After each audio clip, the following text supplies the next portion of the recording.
alive, welcome. My name is Randall. This is the McClures. We react, review, we make fun of, we laugh at stuff. Links down in the description if you'd like to help support the channel. Your support is needed. We're trying to make a go at this, so anything you can do will help. Share, like, comment, donate, whatever you can do. We'd appreciate it. Today we're going to be checking out a story about the Governor Lujan Grisham in New Mexico. Apparently thinks the Constitution is kind of irrelevant. It can come, it can go whenever she wants. She literally came out and told people, I'm suspending your constitutional right to carry a gun. Wait, what? And she claims she has the authority, because I don't know why. I haven't actually got that out. So we're going to start off with the news conference. We're going to start off with the news conference of her dropping the hammer on this executive order, or whatever it's called when a governor passes some unconstitutional bullshit. All right. Thank you, Caroline. Thank you, Maddie. I want to thank members of the press for joining us today. I'm going to announce today the details of our public health order that work in concert with the fact that we declared a gun violence public health emergency as an epidemic yesterday. Now, the meat of it, which is why you're here, is what's in that order. But first, I want to make some introductions and tell you why these fine gentlemen are sitting with me. Prior to this meeting, or this press announcement, I asked all of the major leaders in law enforcement, particularly in Bernalillo County, and I want to thank, he's not here, he wasn't able to stay, but DA Sam Bregman for his words of wisdom and advice about how we keep working together to really make sure that we're lining up all of our resources. And we've been doing that. I have to say that in the last year in particular, and the evidence in Albuquerque and Bernalillo County speaks for itself, that we're seeing a reduction in homicides. But this work tends to come and go. And that can't be the way that we do it anymore. And the way that that's occurred in that way, because we all are resource limited. So we've determined today, and I want to thank you, and I'll introduce everyone around the table, that we don't need any more resource limitations conversations. We need to use the power of a public health and a state of emergency to access different levers, different resources, and different opportunities to keep New Mexicans safe. So there it is, folks. We're going to use the COVID playbook to overstep our bounds as leaders and pretend we're doing it for the health of the people. What a psychotic, tyrannical piece of shit. So that's what's changed today, and we're going to keep doing this work very closely until we see dramatic additional productive changes in the state. So I don't think anyone around the table needs any introduction, but I'm going to go to my left first. With me today is Chief Harold Medina from the Albuquerque Police Department. Chief, thank you. We have the Bernalillo County Sheriff, John Allen. We also have Commander Hernandez from the Albuquerque Police Department. The county sheriff is on board with suspending constitutional rights? Usually it's the sheriffs of a county that will step up and go against the governor or whoever's trying to infringe on the rights of people. Apparently not in New Mexico. Right, we have the Deputy Secretary Baker from the Department of Public Safety. We also have the Chief of State Police, Chief Weisler, and maybe new to the conversation in this space, but not new to the effort, is former State Police Chief Pete Caceres, who joins us today in a new official capacity, and he is our newly announced Crime Reduction Director, helping us keep the navigation. So the former chief of police, meaning he wasn't good at the job, because he's a former, is now going to head the Crime Reduction Task Force? And the coordination of all the different Seems levers, logical. resources, and opportunities to make New Mexicans safer as possible. What I have in the public health order is not agreed to by every member sitting at this table, nor was it developed with all of their expertise at the front end. What you'll see is I'm taking on all the major issues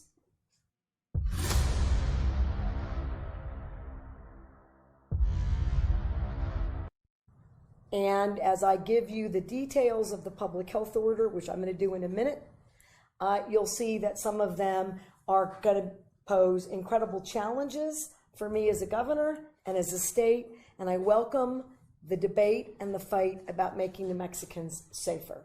Before I give you the details of the public health order, I am going to ask the Deputy Secretary just to put into context, not that you need it, about just how dire we think the situations are around the state, and in particular the largest city, the nexus of I-25 and I-40, present very particular challenges for all of us in keeping New Mexicans safe. Deputy Secretary. Madam Governor, thank you. Members of the press and the public, welcome the opportunity to speak on a subject matter that's close to my heart. Last month, while attending my oldest son's first Yaffle football practice at a public park in the city of Albuquerque, where I began my law enforcement career and have served for many years, and I'm proud of and love. In front of the view of 90 school children, directly adjacent to a public middle school, 4 juveniles approached one another and began an active gun battle 5 feet away from my son and his teammates.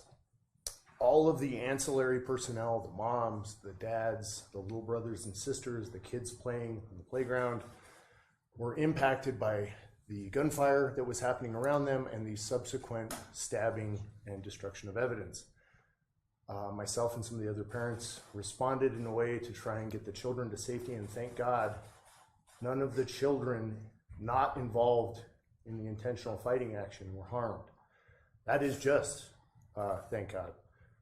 Who was harmed was the 13-year-old who brought the gun to this park and the 14-year-old who was also stabbed. I treated those gunshot and stab wounds. So a 13 and a 14-year-old commit violence, and you think taking away guns from 40-year-old men is going to solve your problem? Do we think 13 and 14-year-olds are reading public health fucking orders?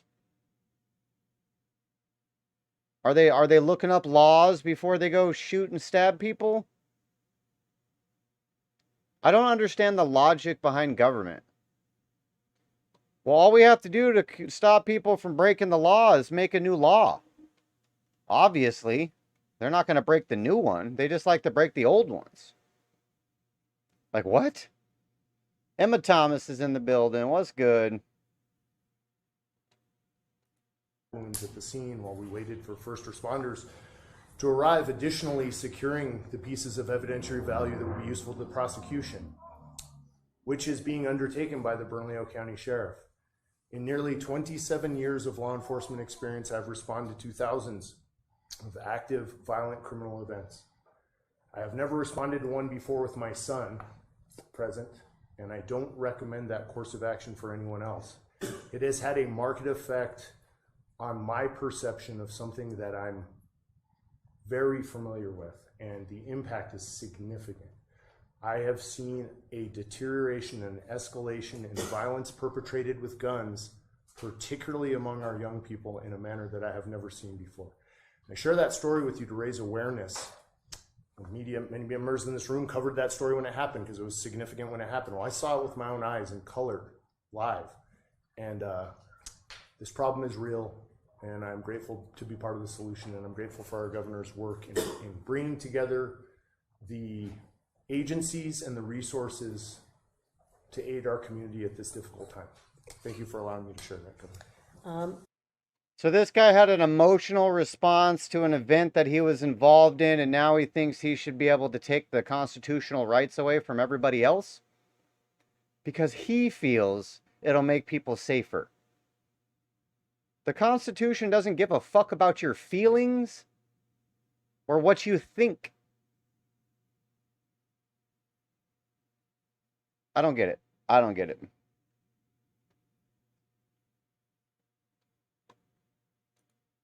Thank you, Deputy Chief, and as many people here know, it's not an isolated incident.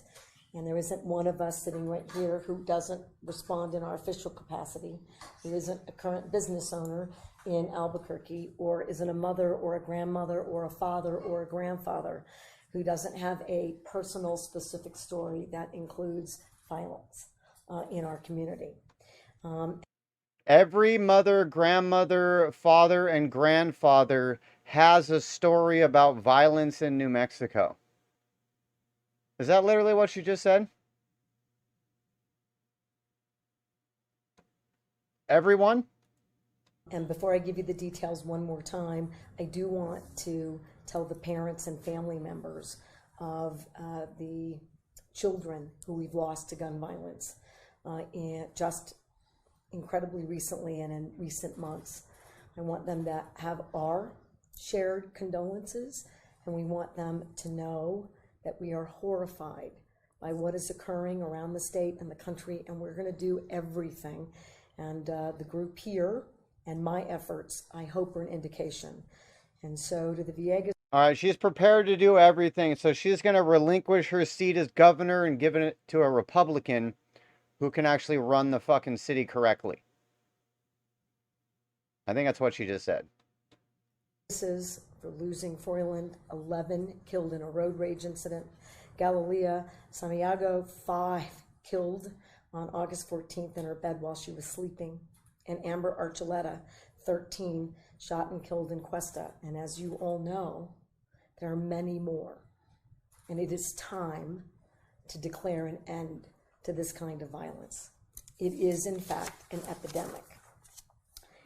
Gunshot deaths. Transgender. Bro. It's made very, very cool through the media.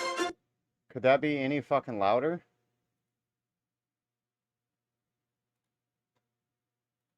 Our gun deaths are the leading cause of death for children 1 to 19 in New Mexico. From 2017 to 2021, 143 children were killed by guns. 49% of those were homicides, 53% were suicides. That's nearly 3 children we lose every month in the state. You can take the suicides out of your equation if you're trying to stop violence. So what are the numbers without those? State of New Mexico. In 2022, 12% of gun offenders in Albuquerque were under the age of 18. New Mexico ranks 3rd highest in the nation for firearm injury rates, 90% higher than the national average. I'm going to repeat that because it shocks me every time I read it or have it in front of me. It's 90% higher than the national average.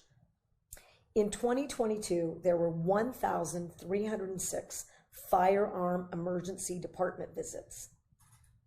1,306, up from 1,263 in 2021 and 1,129 in 2020.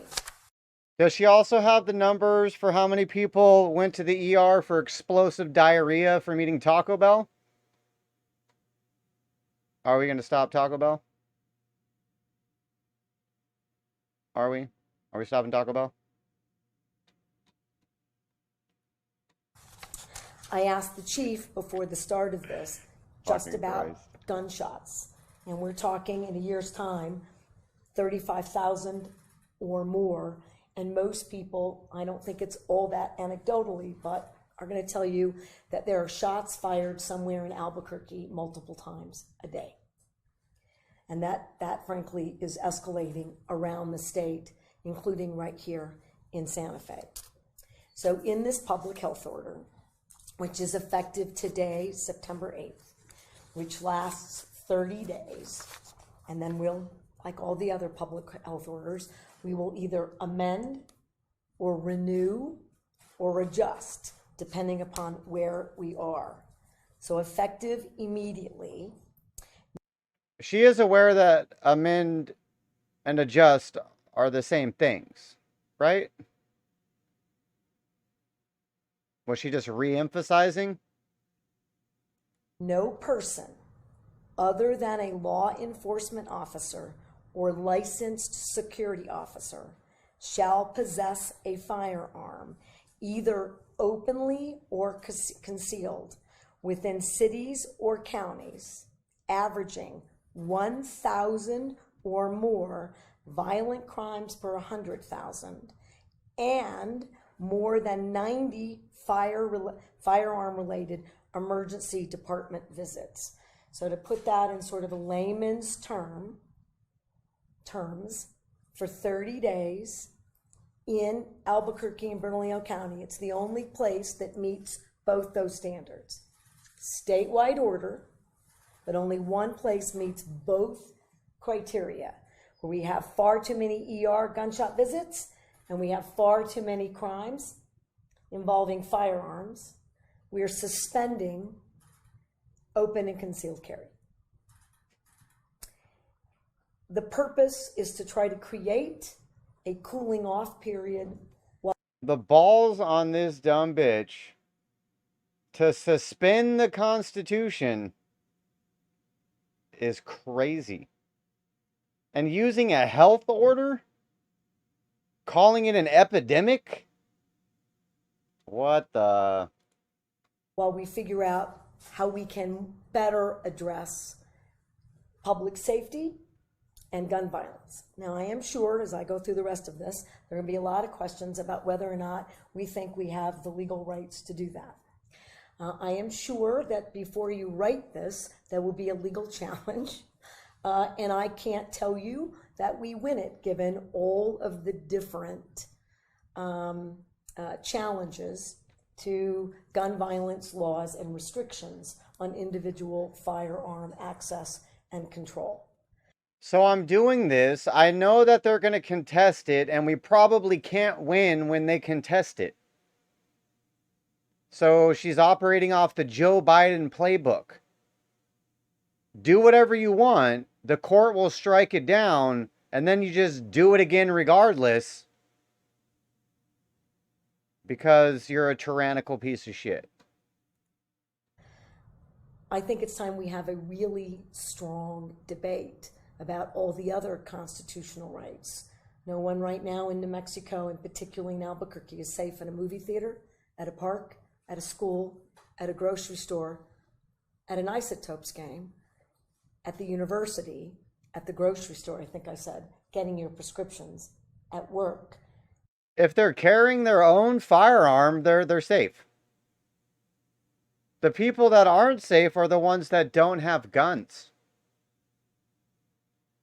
Because then they're at the mercy of criminals. All the new Mexicans running around with their own guns are not in fear. They don't worry. They can protect themselves. I don't understand the left logic behind guns. It just doesn't make any sense whatsoever. Criminals are committing crimes with guns, so we should make more laws to stop the people that break laws from committing crimes. Like, what? You just aren't safe. I can't guarantee it, and neither can the men and the women who put on a uniform every day. In that regard, I think it's time to talk about the absoluteness of the discussion and the current court actions that suggest that the Second Amendment is an absolute right and none of the others are. And I'm sure you're going to ask me what I think my chances are. And again, if it opens up the door to the kinds of public safety that keep kids safe, I'm willing.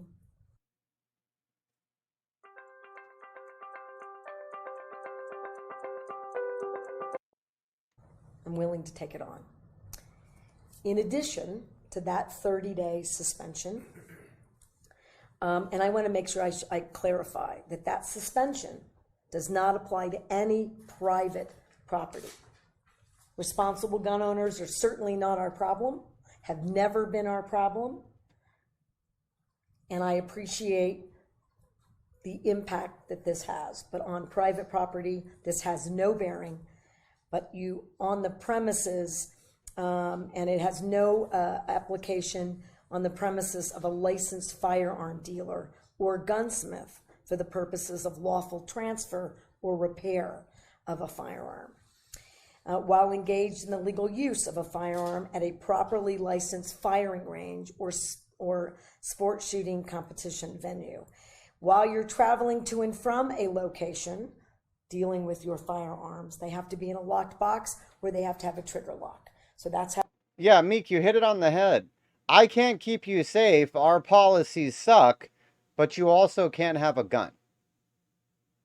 Wait, what? So you can't protect me, and I'm not allowed to protect myself. That sounds like a winning strategy. That's a winner. How we support responsible firearm owners in their daily activities. And the New Mexico Regulation and Licensing Department will conduct monthly inspections of licensed firearm dealers in the state to ensure compliance with all sales and storage laws. We will also make available any of these storage and lock boxes or trigger locks at no charge to individuals who ask us for access to such devices. In addition, which I don't think will withstand, I believe, any challenge to the public health order, we're going to compile data much more regularly and routinely about gunshot victims in our emergency rooms so that we know exactly what's occurring in every single emergency room and every single hospital statewide, and we will make sure that we know everything we need to know about the firearm, whether it's lawful, unlawful, what the caliber So she's is, also going so to violate people's privacy to to their health records.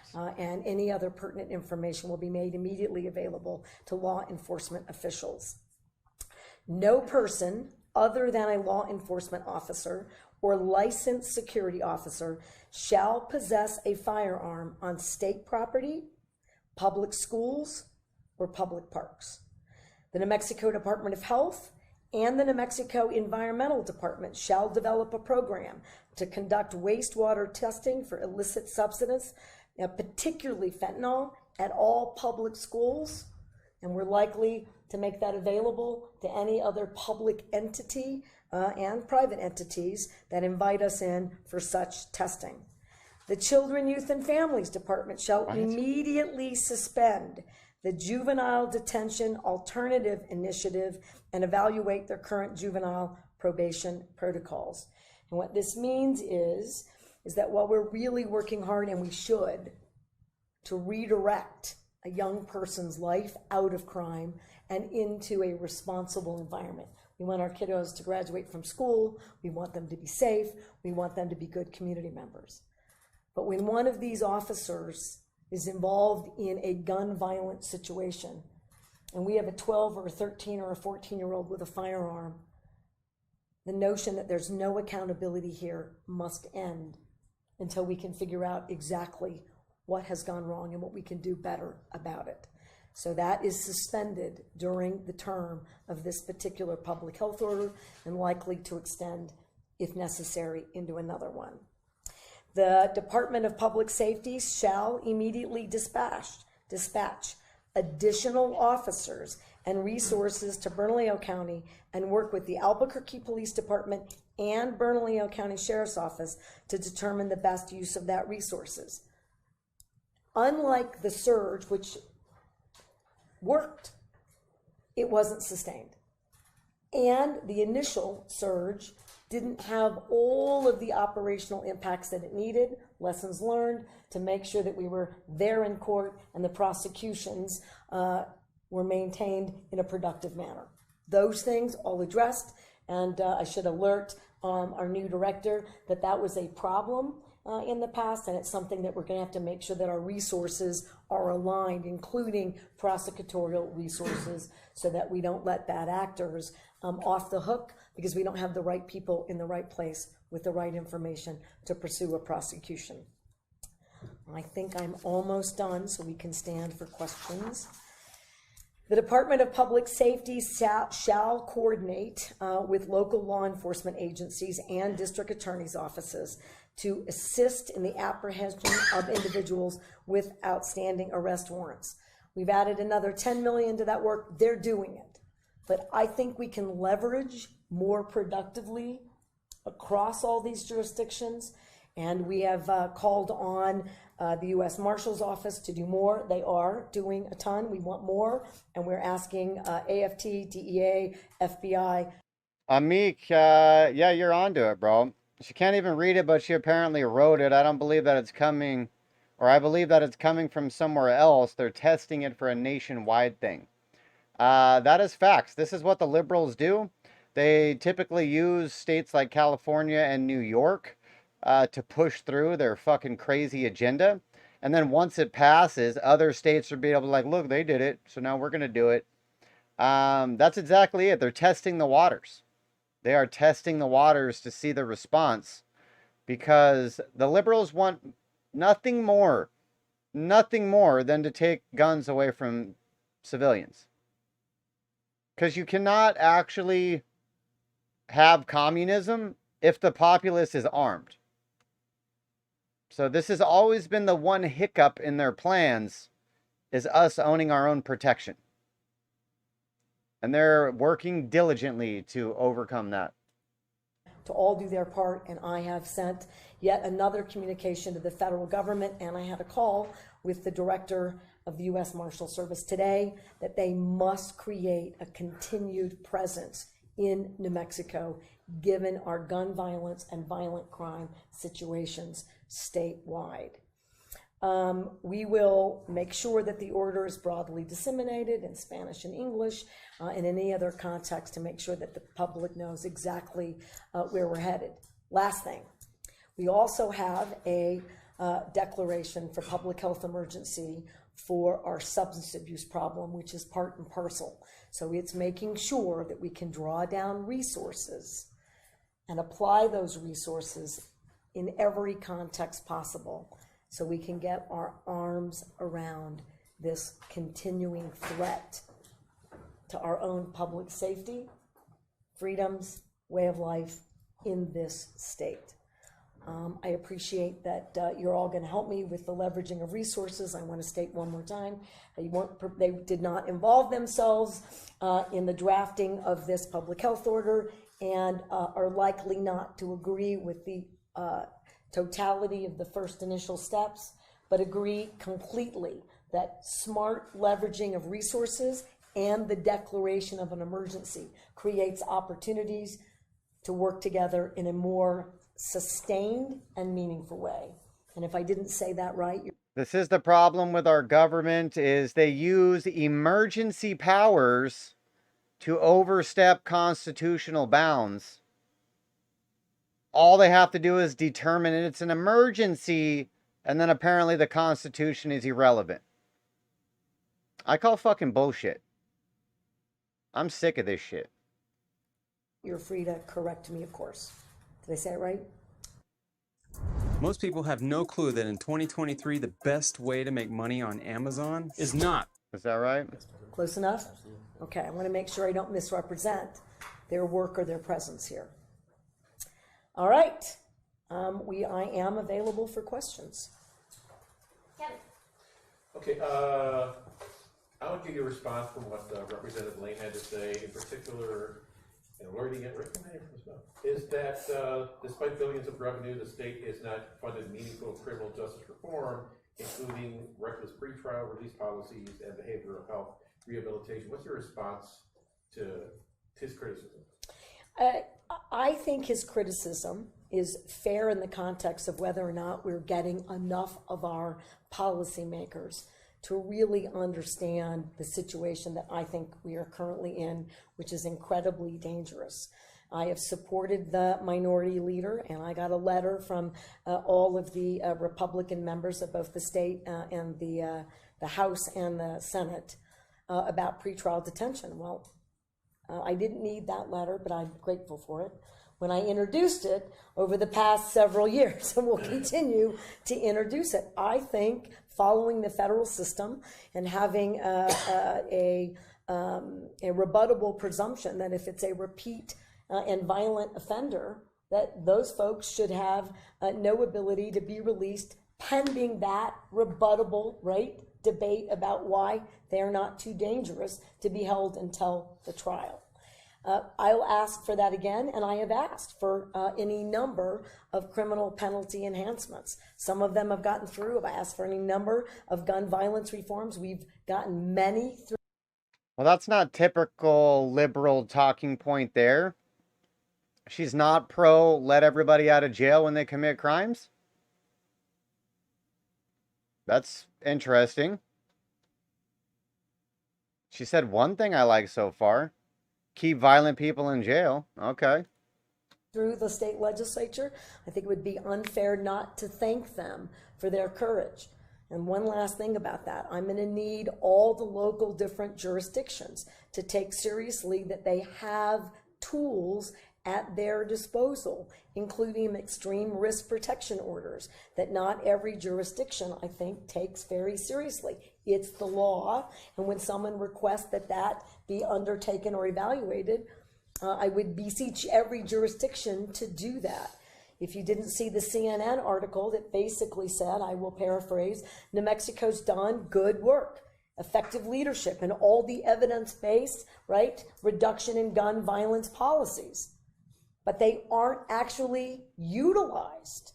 Well, we should be utilizing all of those, and I'm always open to. She just gave herself a shout out via a bullshit CNN article that said she's the greatest, but people don't listen to her.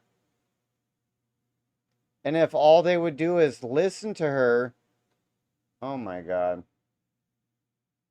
The ego on these politicians is crazy. Evidence-based strategies that I think will reduce gun violence, including, which they didn't ask for, but I will put on the call, I will ask for another ban on assault weapons. And I should note that not everyone sitting at this table will support that idea either. But it's something that I believe needs to be done around the country, and I hope it gets done in New Mexico. I don't know, Kevin, what my odds are today. We'll have to wait and see, but they're going to be on my call. How will this gun ban in Albuquerque be enforced, and what will be the penalties? How will that work? So those are very complicated questions, and we are working with our Department of Public Safety and our own attorneys and the DAs. In this context, I've directed a civil order, so I've basically suspended your ability to do that. In this context, we're likely dealing with misdemeanors, and so 4 misdemeanors, if you did it 4 times, is a felony. They're hard to enforce. What I would like to be able to say to the general public, that it's easy to enforce, they're all an automatic felony that go with automatic jail time. That would take a very specific change in the law that doesn't exist. The point here is so basically we're coming out with an order that has no meat behind it because we can't actually enforce it. But I hope that if I just get up here and tell people they don't have rights, then they'll stop exercising their rights. What? Is that if everyone did it and I wasn't legally challenged, you would have fewer risks on the street. And I could safely say to every New Mexican, and particularly those folks living in Albuquerque and Bernalillo County, I believe that you're safer for the next 30 days. We'll have to wait and see, but that would be basically it. Here's the example. And I don't think that APD could arrest anyone under the current situation because they can't enforce civil orders.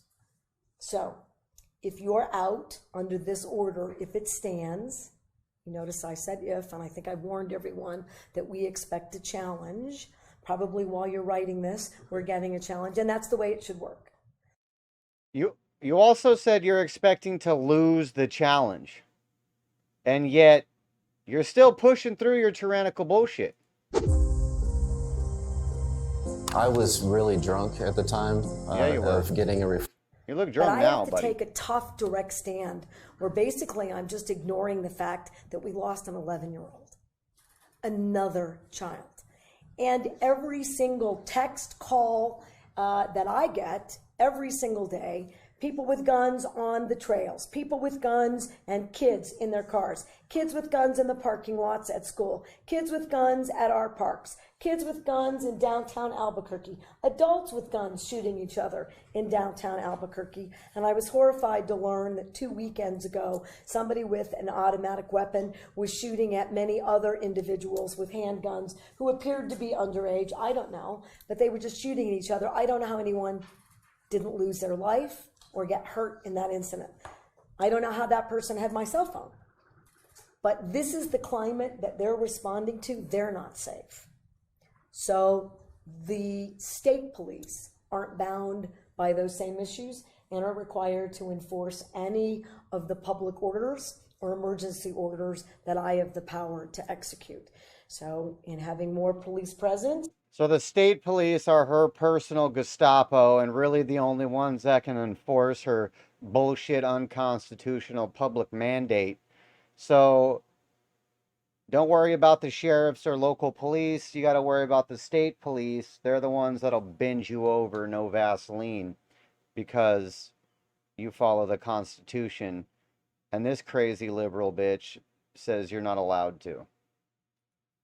Assuming there's not a challenge, or there's a challenge and we win, we'd be the only place in America where that happened. So Holly, high bar, let's go. They could make that arrest on that misdemeanor. That's how it would be enforced. And you Arresting would send more people. officers. There would be the same. Calling it a misdemeanor.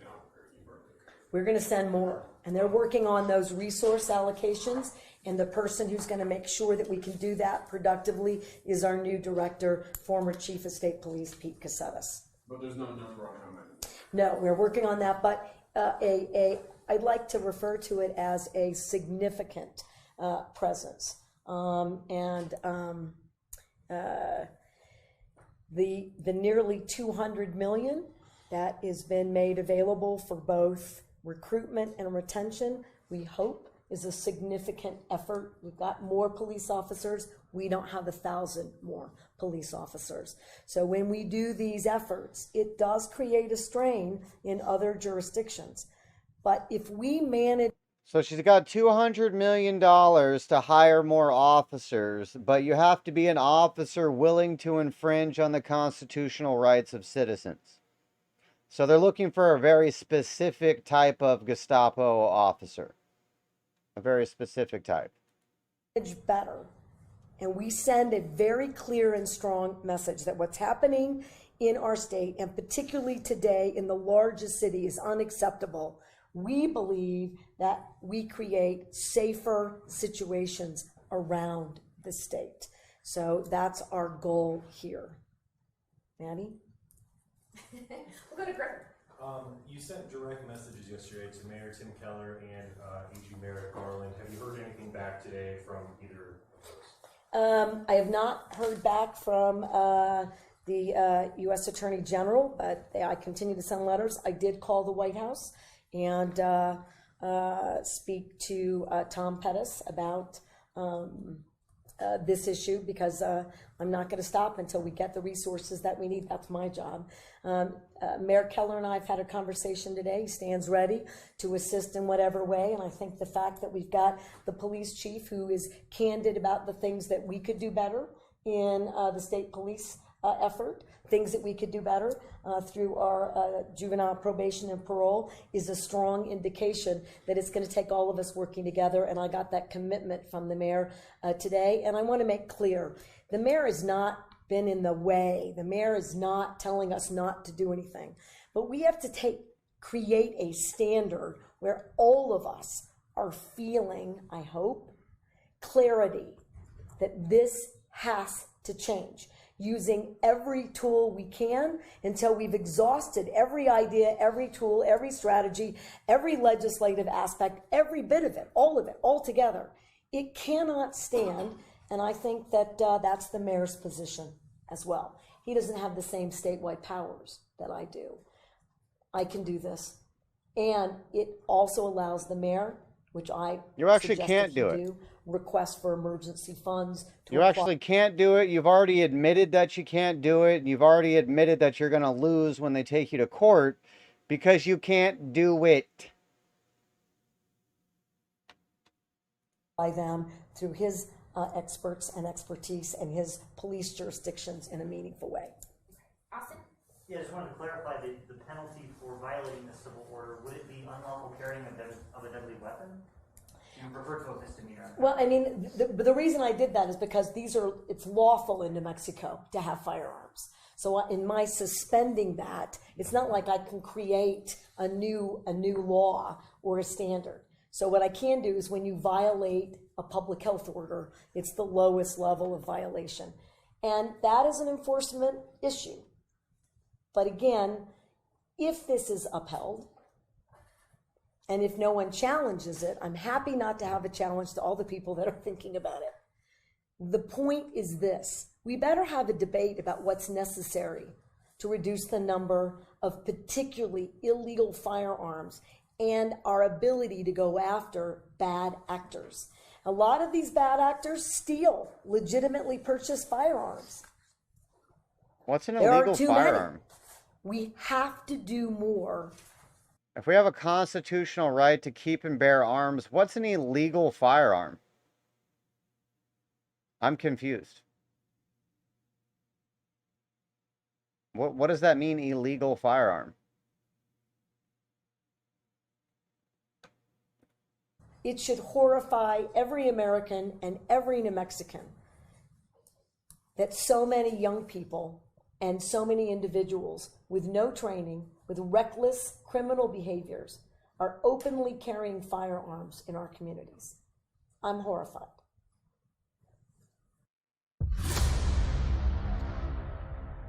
So we should start teaching the youth, or go back to teaching the youth about firearms and firearm safety.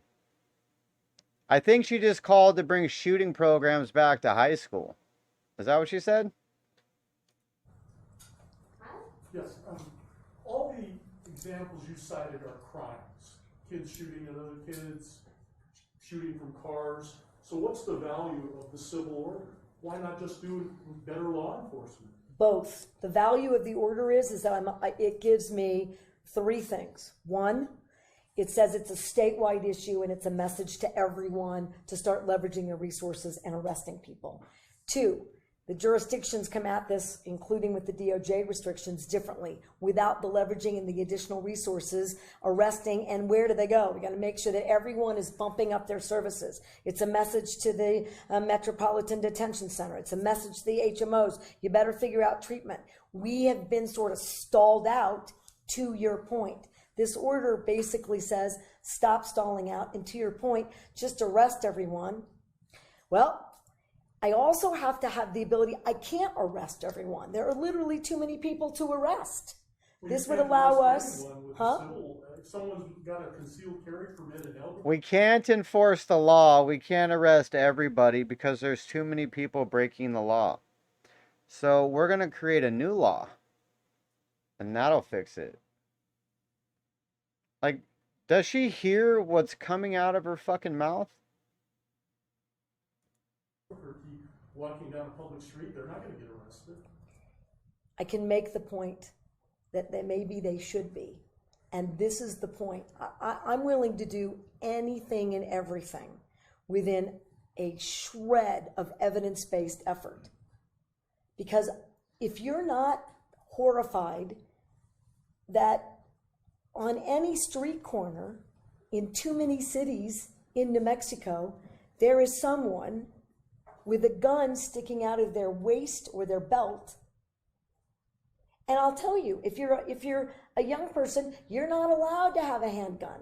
Well, it's a crime already. I got it, but we won't be able to arrest all of them. So imagine, Why? just in a perfect world, if this was upheld, it gives all of these police officers the ability to focus on the real criminals. Last follow-up. Yeah.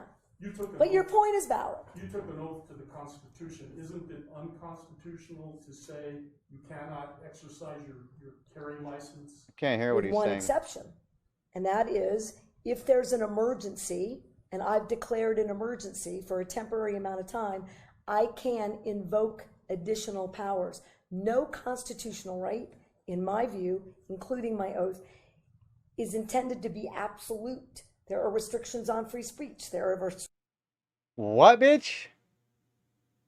She literally, out of her dumb fucking floppy chin, just said, in my opinion, there is no constitutional right. Wait, I gotta get the words right. What did this idiot just say? Got a concealed carry permit in Albuquerque, walking down a public street, they're not gonna get arrested. I can make the point that maybe they should be. And this is the point. I'm willing to do anything and everything within a shred of evidence-based effort.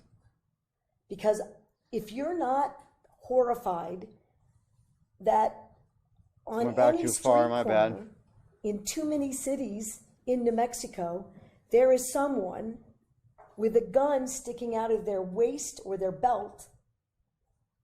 And I'll tell you, if you're a young person, you're not allowed to have a handgun. Well, it's a crime already. I got it, but we won't be able to arrest all of them. So imagine, just in a perfect world, if this was upheld, it gives all of these police officers the ability to focus on the real criminals. Last follow-up. Yeah. You took an But your oath- point is valid. You took an oath to the Constitution. Isn't it unconstitutional to say you cannot exercise your carry license? With one exception, and that is if there's an emergency, and I've declared an emergency for a temporary amount of time, I can invoke additional powers. No. The one exception to the Constitution is in case of an emergency, I'm allowed to invoke additional power.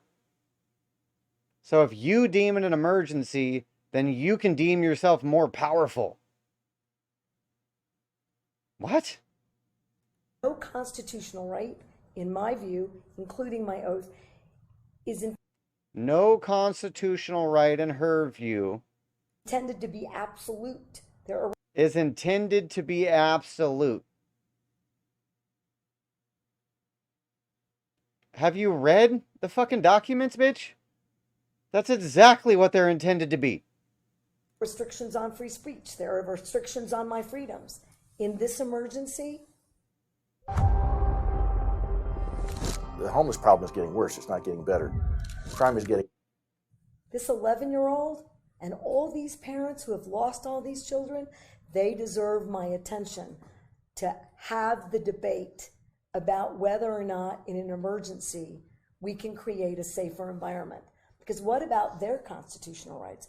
I took an oath to uphold those too.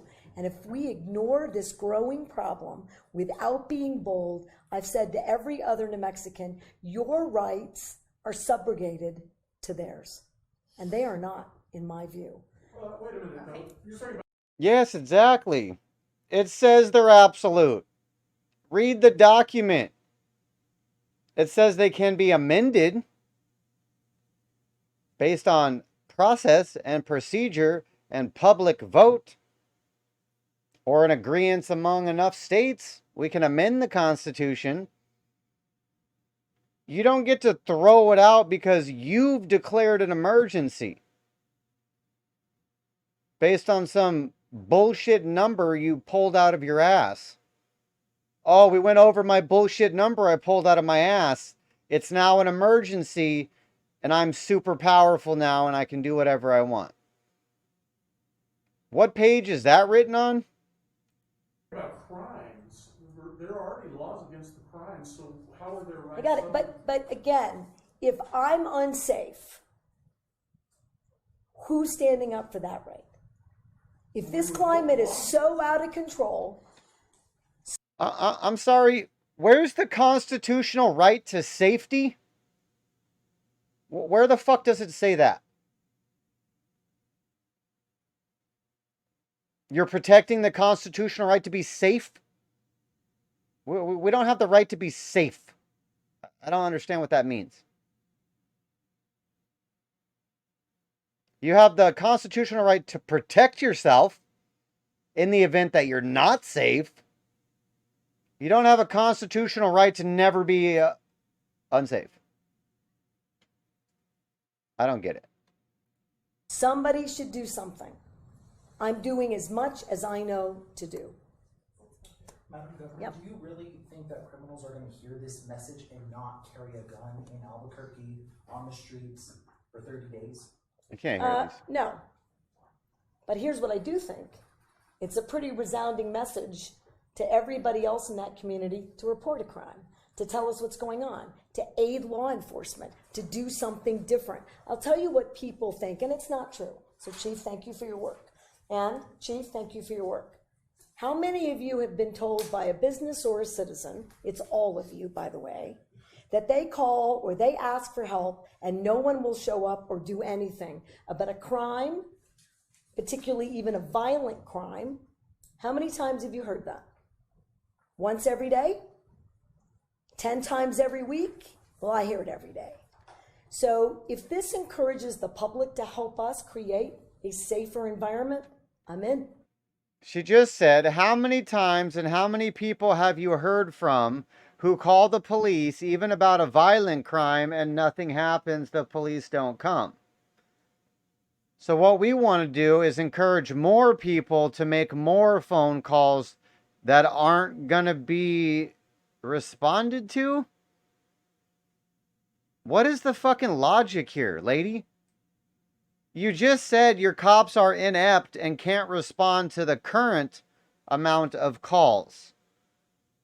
But you're hoping that this public order encourages more people to snitch on more people so more cops won't show up to do anything about it. Is it me? Am I completely fucking retarded? Or is nothing this bitch says correct? So it does do that. And people want action. That's my belief. They want every possible action. And I'm doing everything I know to do. And I think showing a little courage, even when the clarity of that courage will be challenged. Oh, she's being courageous. The fight. Got you. And Madam Governor, kind of a follow-up with that. Logic and courage, they don't go together. They're not friends. There was a question asked about keeping criminals behind bars. Mm-hmm. Is there going to be a push from you in order to keep these repeat offenders, to keep these folks behind bars and stopping that, or a push for judges to enact some sort of order or keep them from having pretrial detention? There's nothing in the way in which they're currently required, including every due process aspect, that prevents them from holding a dangerous person behind bars or a repeat offender.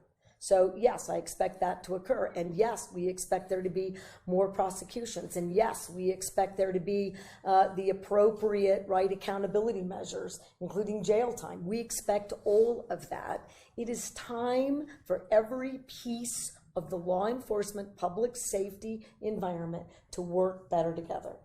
Does anybody, I don't have to be the only one talking. I think it's important that we recognize that there are certain things, we agree on a lot of things. There's some things we don't agree upon. But I think that's the beauty of this, is we could still all sit here and recognize that we have to work together. And I invite any help that we could get in Albuquerque from any entity. And some of the things that we spoke about is like, how do we get the right resources out to the Metro Detention Center? We know that that is the largest mental health facility, drug treatment center in the state of New Mexico. What we know, bro, is you're a fucking pussy who won't stand up to your governor, who's clearly violating the oath that you took to protect the Constitution. You don't take an oath to the governor. You don't take an oath to citizens. You take an oath to uphold the Constitution. The dumb bitch next to you just said, I've declared an emergency, so now I have the power to shred the Constitution. And you're like, well, we agree on a lot of stuff, maybe not everything, but, you're a fucking loser, bro. You're a fucking loser. That's what you are. And you have man tits. You're a loser with man tits. Okay? Fucking man titted ass loser. Get the fuck out of here. That is fucking crazy, folks. That is absolutely crazy. All right, now we got another video. We got another video of said protest. At Blue Cross Blue Shield of Arizona, we want you to be healthy. Many screenings and annual exams are covered. Good evening. What is wrong with commercials these days, dude? When did they stop hiring good-looking people to do advertisements? Nobody wants to look at fat, ugly people. Stop putting them on ads. We don't want to see them.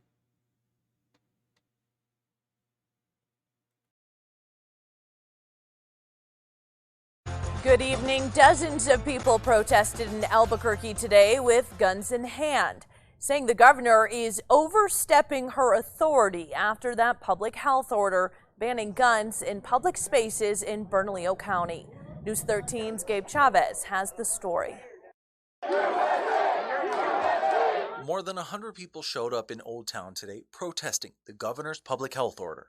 And I've woken up and I'm angry. The public health order is a 30-day ban on carrying a gun in public spaces in Albuquerque and Bernalillo County for 30 days as a civil violation. Today, in protest, gun owners had their firearms on full display, expressing their frustration and anger towards the new order. Why I'm here, because I feel like, the people's voice need to be heard. Those here that are here on the ground that are dealing with these situations need to be heard. Let's go, people. Shout out to all the Americans that said, what? I can't carry my gun? I wasn't even planning on it, but now I am, bitch. Now I am. That's one of the reasons I started carrying a gun. Every day, all day long. Because they're trying to tell us we can't. I don't really need to in our town. I don't, feel that anything's going to happen or that I'm ever going to use it. But if people don't exercise their rights, they will be taken away. So I think everybody should start carrying all the time. Police in the area, including state police, who are tasked with enforcing the order. Many people we spoke with shared their own opinions on it, saying it's taking away their rights to protect themselves. This governor has overstepped her bounds twice now, big time, with squashing our constitutional rights. It's time for it to stop. We are a beacon of hope because we actually protect individual freedoms. Many protesters today say they will continue to carry their firearms on them in Bernalillo County despite the public health order. The protest was peaceful and wrapped up at around 3 this afternoon. Of course Gabe it was Chavez, peaceful. KRQE, News 13. Of course it was peaceful. There were citizens there with guns. Guess where criminals don't go to commit crimes? Where people have guns. Which is why all mass shootings are done in gun-free zones. Because pussy-ass criminals that want to commit gun crimes don't want to be shot. Because they're pussies. So if we could just tell all the criminals, there is guns everywhere. Anytime you try to commit a crime, there will be a gun there pointed at you. This is how we make society safer. The fuck around and find out principle should be applied equally across everything. If you rob an old lady, you get shot. If you steal gum from a grocery store, you get shot. You're going to get shot, no matter what you do. So don't fuck around. You won't find out. This is how we make it safe. This is how we make it safe. But absolutely crazy story. Absolutely crazy story. Going on in New Mexico. And the fact that they're just so blatant with it. They're like, I know this is violating your constitutional right, but I've declared an emergency, so I've given myself the power to do that. What? The balls on you. I don't know if she's post-op or what, but she's got some balls. She's definitely got some balls. Crazy story. Absolutely crazy story.